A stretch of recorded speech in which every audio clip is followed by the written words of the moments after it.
اگر آپ کسی دکان پر جائیں یا کوئی آپ کے پاس آپ سے گاڑی خریدنے آتا ہے آپ کی، تو وہ آپ کو آفر دیتا ہے کہ صاحب میں آپ کو ہارڈ کیش ابھی پے کر سکتا ہوں، آپ لے لیجیے۔ دوسری صورت یہ ہے کہ میں آپ کو ایک چیک دے سکتا ہوں پوسٹ ڈیٹڈ، اور اس میں 10,000 آپ کو فالتو دے دوں گا، یا یہ ہے کہ میں آپ کو 2 سال کے بعد آپ رقم ٹرانسفر کر دوں گا آپ کے اکاؤنٹ میں، اکاؤنٹ نمبر دے دیجیے۔ اس صورت میں میں آپ کو 50,000 ایکسٹرا پے کر دوں۔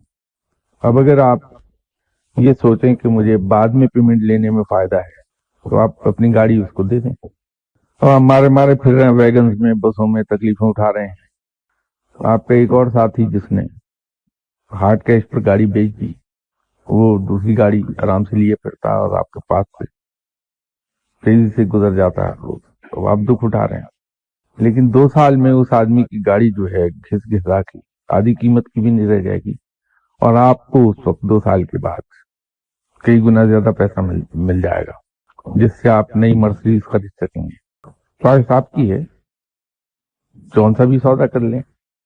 تو ولی اللہ جتنے بھی اللہ تعالیٰ کے ساتھ سودے کرتا ہے، وہ 70 گنا زیادہ پرائس پر کرتا ہے کل کے وعدے پہ۔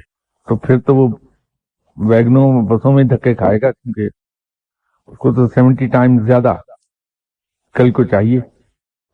لیکن جو لوگ کل کے وعدے کا سودا نہیں کرتے، وہ 70ویں حصے پر آج ہی پیمنٹ لے لیتے ہیں، تو وہ پھر کل کو وہ دھکے کھا رہے ہوں گے ہمیشہ کے لیے، اور ولی اللہ عیش کر رہے ہوں گے۔